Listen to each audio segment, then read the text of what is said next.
Je suis le bon berger qui donne sa vie pour ses brebis.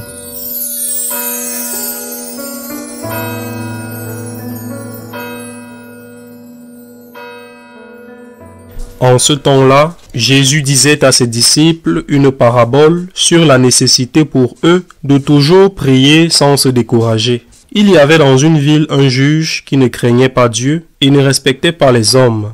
Dans cette même ville, il y avait une veuve qui venait lui demander « Rends-moi justice contre mon adversaire ». Longtemps il refusa, puis il se dit « Même si je ne crains pas Dieu et ne respecte personne, comme cette veuve commence à m'ennuyer, je vais lui rendre justice pour qu'elle ne vienne plus sans cesse m'assommer. » Le Seigneur écouta et il ajouta « Écoutez bien ce que dit ce juge dépourvu de justice. Et Dieu ne ferait pas justice à ses élus, qui trient vers lui nuit et jour.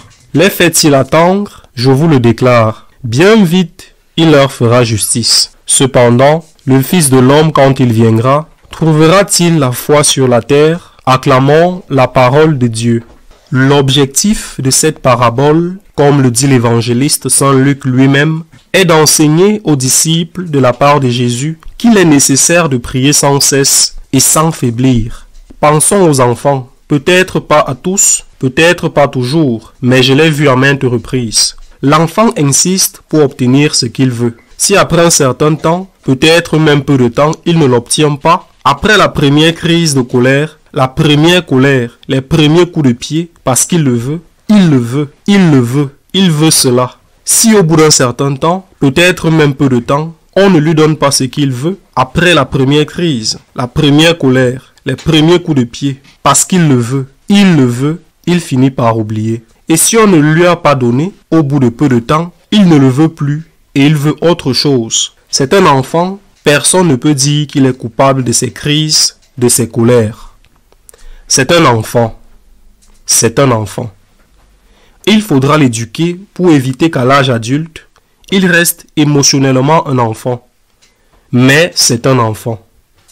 Mais c'est que nous nous comportons souvent ainsi nous aussi avec Jésus. Nous voulons quelque chose. Et je parle de quelque chose de bien. Évidemment, nous n'allons pas demander à Dieu quelque chose de mal. Mais nous voulons quelque chose de bien pour nous, pour les nôtres. Et nous le demandons avec foi. Nous le demandons avec une certaine insistance. Puis nous abandonnons. Nous ne demandons plus cela, nous avons cessé de le demander. Pourquoi?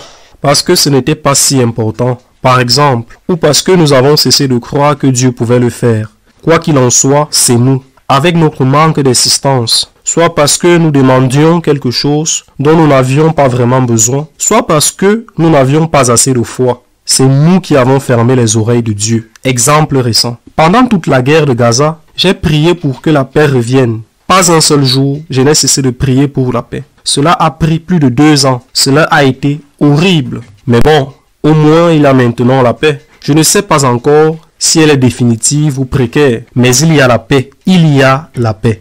Je ne sais pas combien de temps cela aurait pris. À ce moment-là, on ne s'attendait pas à ce que Trump remporte les élections et qu'il puisse avoir une influence sur le Hamas et obtenir l'accord de paix. Non, mais j'ai prié pour la paix. Je prie sans relâche tous les jours pour la paix en Ukraine. Quand la paix reviendra-t-elle en Ukraine? Je ne sais pas. Mais pour moi, il est important qu'il y ait la paix dans le monde, y compris en Ukraine, qui est plus proche, et je prie pour cela. Je ne me lasse pas de prier. Bien sûr, Dieu agira à travers ce que l'on appelle en théologie les causes secondes, qui peuvent être un dirigeant ou d'autres circonstances. Il faut prier. J'ai donné 2 exemples. Je prie pour la liberté au Venezuela, pour la liberté au Nicaragua, tous les jours, pour la liberté à Cuba, tous les jours. Depuis combien d'années la dictature dure-t-elle à Cuba? Quelle situation vivent-ils depuis des années au Venezuela? Et quelle est la situation au Nicaragua? Je prie parce que c'est important pour moi et je ne risque rien. Je ne vis ni à Cuba, ni au Nicaragua, ni au Venezuela, mais je prie pour cela. De la même manière, je prie pour les chrétiens persécutés en Afrique. Je prie pour cela. Quand tu considères quelque chose comme important, même si ta vie n'est pas en jeu, moi, je ne suis pas affecté par la guerre en Ukraine, même si elle est plus proche, ni par la dictature à Cuba.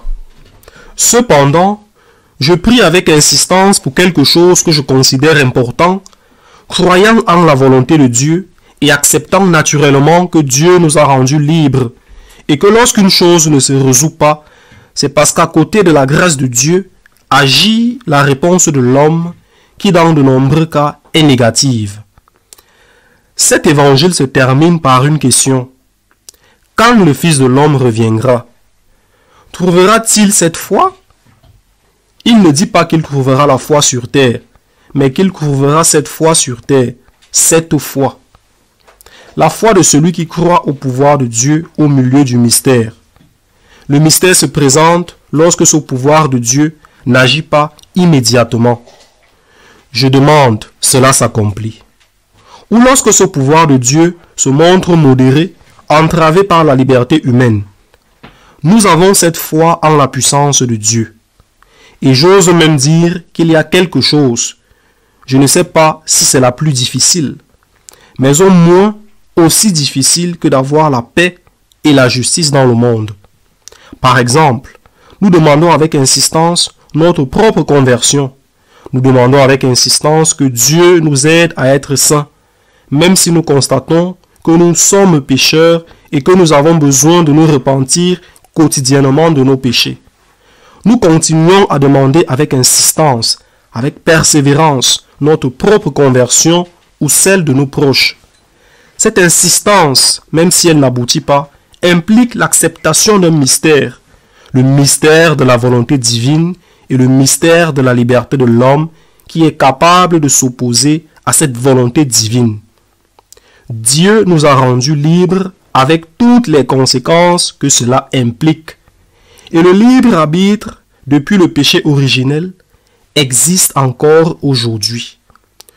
Je dois accepter ce mystère. Seigneur, je crois en ta puissance, mais je crois aussi que par ton amour, tu nous as rendus libres.